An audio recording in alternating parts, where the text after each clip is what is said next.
falar sobre maternidade sem paternidade. Porque eu e a Vanusa, a gente tem isso em comum, já que a gente teve o filho sem ter um relacionamento sério com o ser humaninho que O dito ajudou, cujo. que ajudou a gerar esse ser humaninho também. Eu vou começar falando sobre a minha gravidez, que foi um momento onde eu estava muito depressiva, porque eu buscava falar com o pai do meu filho e ele dizia que o filho não era dele. Dizia que não era dele, que ele não estava nem aí, me bloqueava em tudo. E, pra minha sorte, o aniversário dele é um dia antes do que o meu. E foi o momento mais difícil da minha gravidez, ver ele fazendo uma transmissão ao vivo em uma balada rodeada de mulher, de bebida, dançando, curtindo, como se não houvesse amanhã. E eu barrigudona, chorando sozinha, pensando o que eu vou falar pro meu filho quando ele perguntar cadê o pai dele. E foi o maior momento de sofrimento foi a gestação. Depois que meu filho nasceu, eu tive depressão pós-parto e criei ele sozinha até os 9 meses. Foi bem difícil, foi bem triste. Depois desse tempo, por causa da minha saúde, como eu já expliquei nos outros vídeos que eu tenho problemas psiquiátricos, com a questão dos meus remédios que são muito fortes, eu não consegui mais criar ele sozinha. Então eu tenho muita ajuda da minha avó, da minha tia e da minha mãe quanto a isso. E meu filho, graças a Deus, é saudável, lindo, tá grande. Tem 2 aninhos só, mas já tá grande, enorme. E agora a Vanusa vai contar pra gente também como que foi e como está sendo, porque a Vanusa cuida sozinha da filha dela até hoje. Ela é uma pessoa que eu admiro demais. Obrigada. Por conseguir dar conta de tudo isso ao mesmo tempo. Pode ficar à vontade, Vanusa. Obrigada. Então, eu também tava com depressão quando eu engravidei da Nicole, só que ainda não tava num nível tão forte. Aí depois da gravidez, né, que não era um relacionamento sério, era uma aventura ali que eu já tinha visto sinais de que não tinha afinidade para ter um caso sério, para levar adiante com esse rapaz. E mesmo assim eu fui deixando rolar, porque eu não tinha muita coisa, muita clareza do que eu queria na vida, não tava nem me amando, né? Tava num momento de carência também, deixando a vida me levar, a vida leva eu. E levou, né? Só que eu creio que tenha sido um plano maior de Deus, porque depois que eu engravidei, eu comecei a querer me preservar, deixei as coisas superficiais que eu havia, tava me iludindo assim na vida. E eu lembro no começo, teve um conselho de uma tia minha, né, que eu comentei, falei, tô grávida, e o cara falou isso pra mim. Daí minha tia falou bem assim, foi bem importante aquela conversa, que ela falou assim, mas filho, independente, mesmo se tá casado, é mãe que cria. E eu falei, pior que ela tem razão, né? Até mulheres que, às vezes, é até pior, tem algum tipo de homem, né, que é como se fosse filho também, né, que dá mais trabalho, às vezes, do que filho. Tem homens que acham que achar uma mulher é pra ser mãe, não mulher. Aí eu peguei e falei, pior que ela tem razão, né? Ela falou, 90%, ela mesmo ela tendo criado os 3 filhos dela casada, ela falou, 90% era tudo eu. O pai era tipo 10% e olha lá. Eu falei, pior que ela tem razão, né? E eu não tava preparada também pra ter relacionamento sério, então eu nem forçava a barra de conversar com ele pra me assumir, nada disso. Deixei pra lá, aí fui fazer uma viagem pro exterior na época, que tinha um trabalho envolvido, e acabou que nem deu certo também, mas eu acabei ficando quase 3 meses lá nos Estados Unidos. E lá todo mundo me aconselhando pra tira, vai só ali na clínica que é legalizado, rapidinho você tira e não tem mais esse problema. E eu lembro que eu tinha $300 no bolso e era $300 pra tirar. Então pensa, né? Fala, nossa, eu tenho exatamente o dinheiro pra tirar.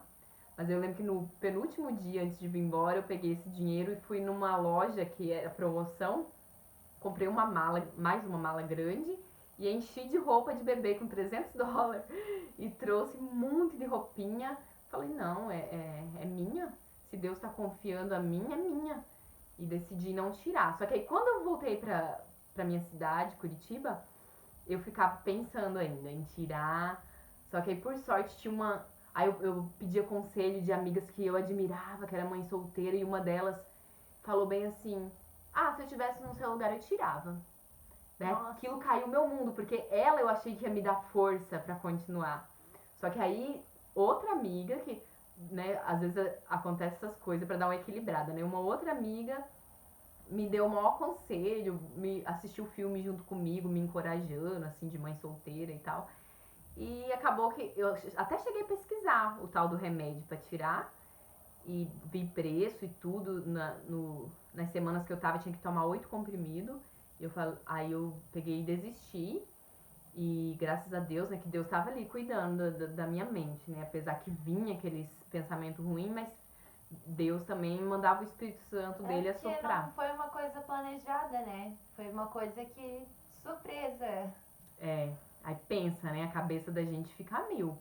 Mas aí, daí deu tudo certo. Aí quando eu tava com, acho que 4 meses, eu falei, vou mudar, morar perto dos meus pais, pra ter aí um apoio, porque a gente fica muito sensível. Por mais que eu sempre me achei a independente, a fortona, né? Me achava, né? Tanto é que eu nem assumi, eu não contei pra ninguém que eu tinha depressão.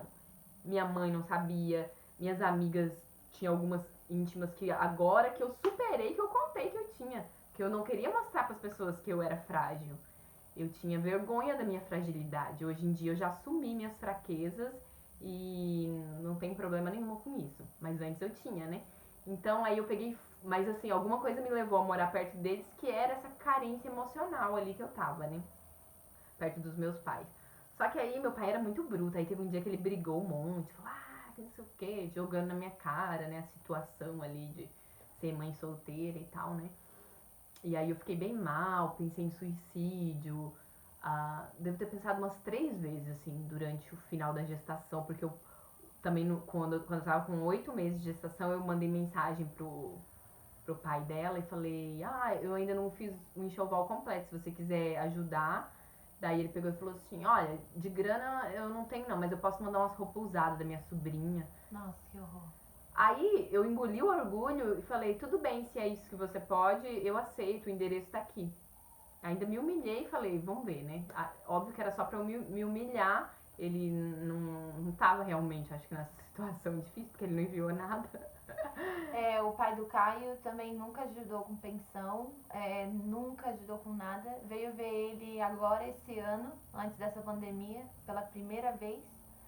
Tirou uma, duas fotos com a criança, ficou 2 horas brincando e foi embora e nunca mais falou de nada. Deixou R$ 100. R$ 100. A criança já tinha 2 anos. Deixou R$ 100 e foi embora. Aí foi namorar com uma menina que eu não me dou bem.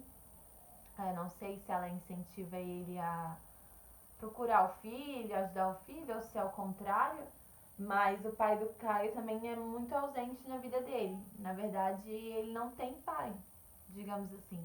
Porque ele teve um doador de esperma. É. Ele não teve um pai. E ele não vai ter. Porque o pai dele não procura saber, não tá nem aí. Então, o pai da Nicole também, daí ele quis fazer DNA. Aí eu falei, pelo correio dá pra fazer, né? Tem uns consultórios de Genebra, se eu não me engano. Eu até pesquisei, mostrei pra ele. E nada. Aí quando ela tava com 7 meses, eu fui visitar uma amiga em São Paulo. Daí ela ficou me aconselhando. Vai lá, não sei o que. Daí eu olhei tinha uma promoção aérea pra cidade dele e peguei e fui. E eu sabia o endereço dos pais dele. Dia dos pais. Nossa. Eu levei a Nicole com 7 meses na casa dos pais dela. Dele. Que foi onde eu conheci ele, porque naquela época ele tava solteiro, separado, ele tava morando com os pais. Então foi a casa que a gente se encontrava às vezes, que eu ia almoçar e tal. Enfim, daí era a casa dos pais dele, na verdade. E aí eu cheguei lá, só que ele não tava morando mais lá porque ele tinha voltado com a ex, e eu não sabia. Porque ele não é de postar coisas nas redes sociais. E aí, mas aí a avó dele, eu falei, eu vim aqui trazer sua neta pra você conhecer. Dela, neta? Ele não tinha contado nem pra ela. Eu falei, ué, nem o Adriano nem a Ângela te contou, porque a irmã mais velha dela, do Adriano, sabia também, eu tinha conversado com ela.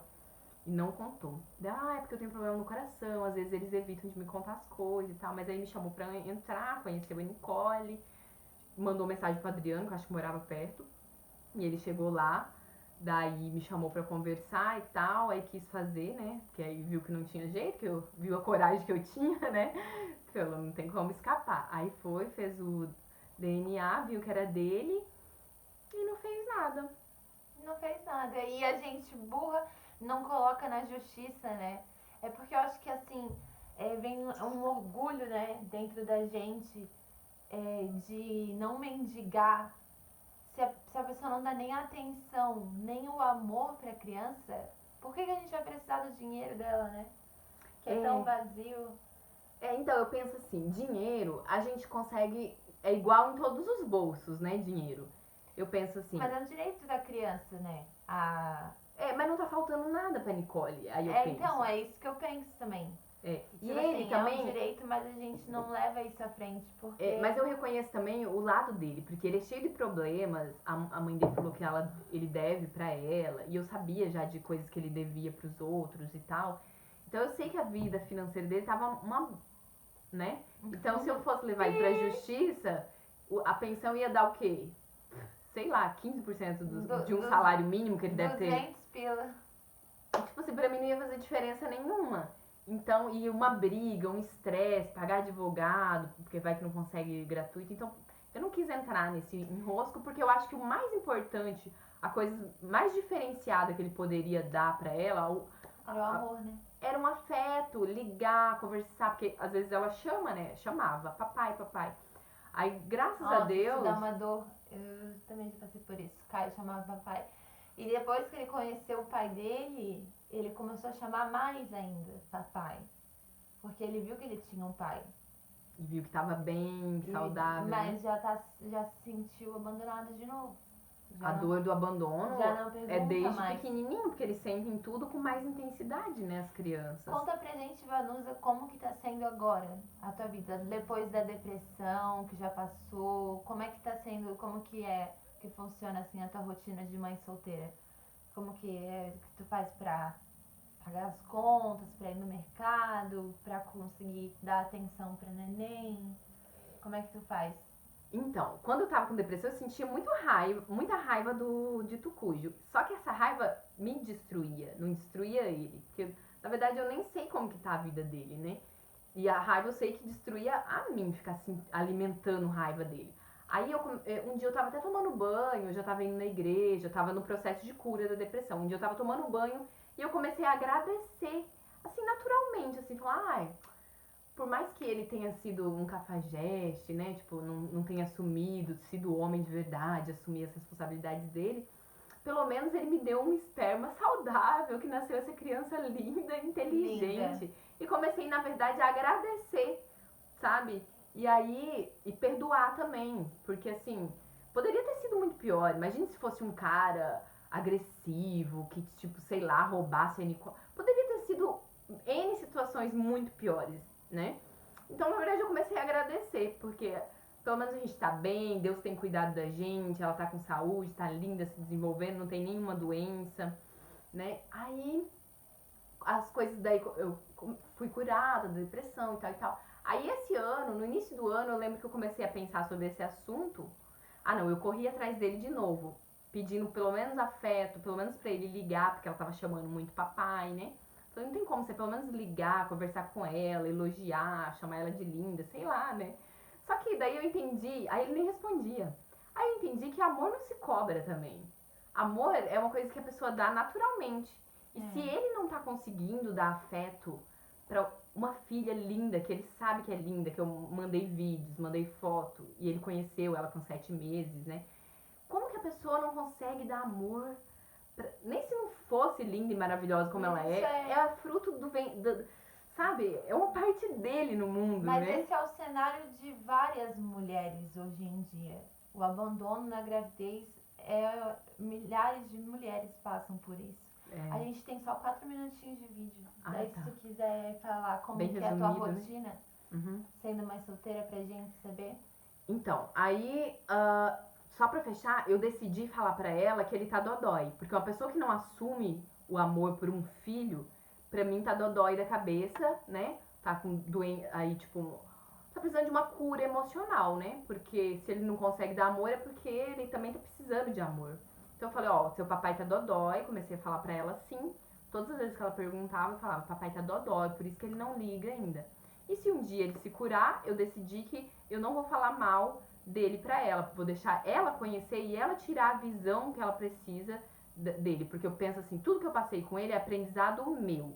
Ela vai ter a experiência dela de conhecer ele quando ele curar esse dodói dele, né? Que eu tenho esperança que um dia vai acontecer, sim. E a nossa rotina tem sido muito boa, porque eu deixo tudo muito natural, eu deixo ela usar a criatividade dela, eu dou bastante atenção, brinco com ela. Ela não é muito viciada em TV, ela gosta mais de brincadeiras que envolve toque, que envolve contato, com bonequinha, gosta de cuidar de bonequinha. Eu tinha muito problema com a alimentação, que eu achava que eu não ia ser boa o suficiente para dar uma alimentação saudável, fazer coisinhas para ela. Mas tudo tem acontecido e tem dado certo, graças a Deus. Eu aprendi a fazer algumas coisas na cozinha e tudo tem dado certo, né? O financeiro tá meio parado, porque eu tô sem, assim, uma coisa clara, né? Financeiramente, profissionalmente falando. Mas Deus tem suprido aí os nossos gastos. A gente tem vivido uma vida bem minimalista, vivendo só com o essencial, com o mínimo possível de gastos. Mas a gente tá muito feliz, não tem feito falta nenhuma, assim, sabe? Ter uma vida, assim, de muitos gastos, muitas coisas, assim. E tu é uma mãe que eu admiro bastante, porque tu realmente dá muita atenção pra Nicole. A Nicole vai crescer e saber que ela tem uma mãezona. Porque eu acho que o maior tesouro que eu posso deixar para ela não é bens materiais, não é nada disso. É o autocontrole emocional, ensinar para ela como eu lido com as minhas emoções, fé, que é muito importante, fé em Jesus, né? Bem clara, ela já ora às vezes e tudo, assim, e então é isso, eu acho que o maior tesouro, a maior herança é ensinar ela a lidar positivamente com as emoções e ter uma fé bem estabelecida em Jesus. Então é isso, pessoal. Se você gostou do vídeo, dá o like, se inscreva no meu canal. A gente vai falar sobre outras coisas também. Eu desfoquei um pouco do borderline nessa edição especial, porque eu e Eva, minha amiga Vanusa, temos isso em comum. E é isso aí. Se inscreve no canal, não esqueça disso e assista os outros vídeos.